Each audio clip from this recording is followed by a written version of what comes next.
ओम शांति। आज बाप दादा ने विशेष 2 बातों पर अटेंशन दिलवाया है। तो पहली बात तो यह बताई कि विजयी बनने के लिए संग्रह और संग्राम शक्ति की आवश्यकता है। तो उसके लिए बाबा ने बताया कि जो भी ज्ञान रत्नों की धारणा मिलती है उसको बुद्धि में संग्रह करना है, और जैसे जैसे ज्ञान रत्न बुद्धि में संग्रह होते जाएंगे तो संग्राम शक्ति भी आती जाएगी। और फिर दूसरी बात बाप दादा ने आज यह बताई कि अपने हर कर्म से बाप दादा की प्रत्यक्षता हो। तो उसके लिए बाबा ने कहा कि पहले तो देह का जो भान है, देह अभिमान है, वह पूरी तरह से अर्पण करना पड़ेगा। और जो चीज़ अर्पण की जाती है तो वह फिर अपनी नहीं समझी जाती है, उससे अपनापन मिट जाता है, लगाव मिट जाता है ना। तो बाबा ने कहा कि अभी आपके हर कर्म, हर बोल ऐसा दर्पण बन जाए कि जिस दर्पण में बाप दादा के गुणों को, कर्तव्यों का साक्षात्कार हो सके। तो आज 18 मार्च 71 की अव्यक्त वाणी सुनते हैं। आज की वाणी का सार है, विजय बनने के लिए संग्रह और संग्राम शक्ति की आवश्यक। आज विशेष भट्ठी वालों के लिए बुलाया है। भट्ठी वालों ने क्या क्या धारणाएं की है वह देख रहे हैं। आज खास 2 बातों की धारणाएं हर एक के इस साकार चित्र द्वारा देख रहे हैं। 2 शक्तियों की धारणाएं देख रहे हैं कि कहाँ तक हर एक ने अपनी यथाशक्ति धारणा की है। वह 2 शक्तियाँ कौन सी देख रहे हैं? एक तो संग्रह करने की शक्ति, दूसरी संग्राम करने की शक्ति। संग्रह करने की शक्ति भी अति आवश्यक है।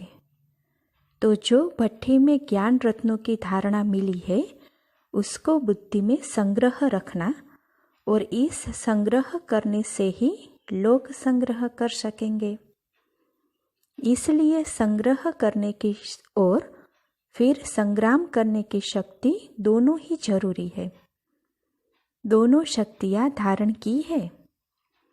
दोनों में कोई भी कमी होगी तो कमी वाला कभी सदा विजय नहीं बन सकता। जिसमें जितनी संग्रह करने की शक्ति है उतनी ही संग्राम करने की भी शक्ति रहती है। दोनों शक्तियाँ धारण करने के लिए भट्ठी में आए हो तो शक्ति स्वरूप बने हो। भट्ठी से कौन से वरदान प्राप्त किए हैं? भक्ति मार्ग में वरदान देते हैं ना, पुत्रवान भव, धनवान भव। लेकिन इस भट्ठी से क्या मुख्य वरदान मिला? शिक्षक बने व मास्टर वरदाता भी बने। एक वरदान मिला शक्तिवान भव, दूसरा वरदान मिला सदैव अव्यक्त एकरस अवस्था का। इन दोनों वरदानों में दोनों ही बातें समाई हुई है। यह दोनों ही वरदान प्राप्त करके संपत्तिवान बनकर अपना प्रैक्टिकल सबूत दिखाने के लिए जाना है। ऐसे नहीं समझना कि घर जा रहे हैं व अपने स्थान पर जा रहे हैं, लेकिन जो शक्तियाँ व वरदान लिए हैं उन्हों को प्रैक्टिकल करने के लिए विश्व स्टेज पर जा रहे हैं, ऐसे समझना है। स्टेज पर एक्टर को कौन सी मुख्य बातें ध्यान में रहती है? अटेंशन और एक्यूरेसी। यह 2 बातें याद रहती है। तो बाबा कहते हैं कि ऐसे ही आप लोग भी अब स्टेज पर एक्ट करके बाप दादा को प्रत्यक्ष करने के लिए जा रहे हो। तो यह दोनों ही बातें याद रखना। हर सेकंड, हर संकल्प में अटेंशन और एक्यूरेट। नहीं तो बाप दादा को प्रत्यक्ष करने का श्रेष्ठ पाठ बजा नहीं सकेंगे। तो अब समझा क्या करने जा रहे हो? बाप दादा को प्रत्यक्ष करने का पार्ट प्ले करने जा रहे हो। यह लक्ष्य रख करके जाना। जो भी कर्म करो पहले यह देखो कि इस कर्म द्वारा बाप दादा की प्रत्यक्षता होगी। देखो बाबा क्या कहते हैं कि ऐसे भी नहीं कि सिर्फ वाणी द्वारा प्रत्यक्ष करना है, लेकिन हर समय के हर कर्म द्वारा प्रत्यक्ष करना है। ऐसे प्रत्यक्ष करो जो सभी आत्माओं के मुख से यह बोल निकले कि यह तो एक एक जैसे साक्षात बाप के समान है। तो देखो बाप दादा क्या कहते हैं कि आपका हर कर्म दर्पण बन जाए, जिस दर्पण से बाप दादा के गुणों और कर्तव्य का दिव्य रूप और रूहानियत का साक्षात्कार हो। लेकिन दर्पण कौन बन सकेगा? तो देखो बाबा क्या बताते हैं कि जो न सिर्फ संकल्पों को लेकिन इस देह अभिमान को भी अर्पण करेगा। जो देह अभिमान को अर्पण करता है उसका हर कर्म दर्पण बन जाता है। जैसे कोई चीज़ अर्पण की जाती है तो फिर वह अर्पण की हुई चीज़ अपनी नहीं समझी जाती है।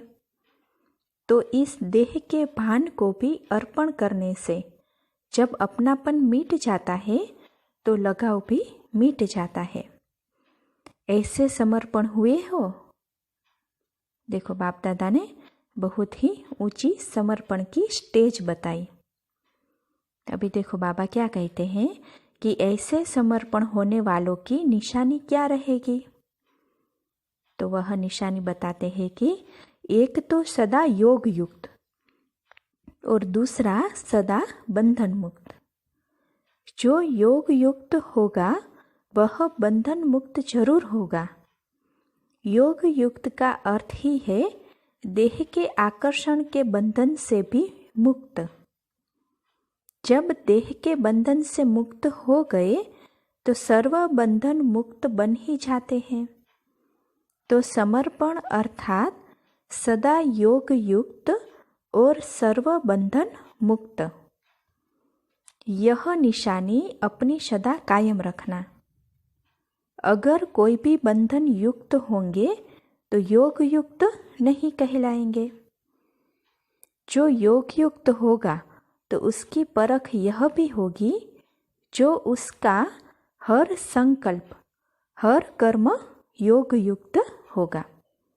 बाप दादा ने योग युक्त की परख बताई कि उनका हर कर्म हर संकल्प योग युक्त होगा, क्योंकि जो भी युक्तियाँ सर्व प्रकार की मिली है उन युक्तियों की धारणाओं के कारण युक्ति युक्त और योग युक्त रहेंगे।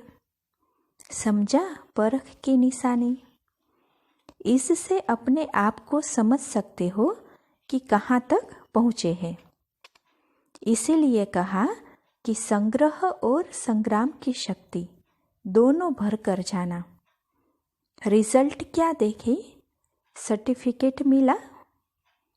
एक अपने आप से सेटिस्फाइड होने का सर्टिफिकेट लेना है, दूसरा सर्व को सेटिस्फाइड करने का सर्टिफिकेट लेना है, और तीसरा संपूर्ण समर्पण बनने का। समर्पण यह नहीं कि आबू में आकर बैठ जाए, तो समर्पण होने का भी सर्टिफिकेट लेना है। चौथा, जो भी ज्ञान की युक्तियाँ मिली है उनको संग्रह करने की शक्ति का सर्टिफिकेट भी लेना है। तो बाबा कहते हैं कि यह 4 सर्टिफिकेट अपनी टीचर से लेकर जाना। कोई बात में 100 मार्क्स भी इस ग्रुप को है, वह कौन सी बात? पुरुषार्थ के भोलेपन में 100% है। पुरुषार्थ में भोलापन ही अलबेलापन है। और एक विशेष गुण भी है, वह यह है कि सभी को अपने में परिवर्तन करने की तीव्र इच्छा जरूर है। इसलिए बाप दादा इस ग्रुप को उम्मीदवार ग्रुप समझते हैं, लेकिन उम्मीदें तब पूरी कर सकेंगे जब सदैव नम्र चित्त होकर चलेंगे। उम्मीदवार क्वालिटी हो, लेकिन जो क्वालिटीज मिली है उनको धारण करते चलेंगे तो प्रत्यक्ष सबूत दे सकेंगे। समझा? ज्ञान का साज सुनने में और राज सुनने में अच्छा है, लेकिन अब क्या करना है? राजयुक्त बनना है। योग अच्छा है, लेकिन योग युक्त बनना है। बंधन मुक्त बनने की इच्छा है, लेकिन पहले देह अभिमान का बंधन तोड़ना है। फिर सर्व बंधन मुक्त आपे ही बन जाएंगे। समझा? अभी यही कोशिश करना। सबूत मूर्त और सपूत बनना है। शक्तिवान और संपत्तिवान बने हो। हरेक ने अपने आप से प्रतिज्ञा भी की है। जो प्रतिज्ञा की जाती है उसको पूर्ण करने के लिए पावर भी अवश्य इकट्ठी करेंगे। कितना भी सहन करना पड़े, सामना करना पड़े, लेकिन प्रतिज्ञा को पूरा करना ही है। ऐसी प्रतिज्ञा की है। भले सारे विश्व की आत्माएं मिलकर भी प्रतिज्ञा से हटाने की कोशिश करें, तो भी प्रतिज्ञा से नहीं हटेंगे, लेकिन सामना करके संपूर्ण बनकर ही दिखाएंगे। ऐसी प्रतिज्ञा करने वालों का यादगार बना हुआ है अचल कर। तो सदैव यह याद रखना कि जैसा हमारा यादगार है वैसा अब बनना ही है।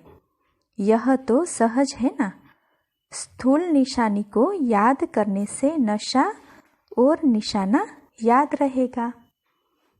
यह जरूर अपने को समझना है कि सारे विश्व से चुने हुए हम विशेष आत्माएं हैं। जितनी विशेष आत्माएं उतनी उनके हर कर्म में विशेषता होती है। विशेष आत्मा हो ना, कम नहीं हो। सभी मधुबन निवासियों को अपने को प्रैक्टिकल विशेष आत्माएं दिखाकर अपने इस ग्रुप का नाम बाला करना है। ऐसा ही लक्ष्य रखना कि कहेंगे कम लेकिन करके दिखाएंगे। आपके ग्रुप की यह विशेषता दिखेंगे। स्टेज पर जाकर ऐसा पाठ बजाना जो सभी वंस मोर भी करे। समझा? आपके निमित्त टीचर आपके ग्रुप को बार बार निमंत्रण दे और ग्रुप को एक एग्जाम्पल बनकर दिखाना है। कोई अच्छा कर्म करके जाता है तो वह बार बार याद आता है। तो यह ग्रुप भी ऐसा कमाल करके दिखाए। अच्छा, ओम शांति।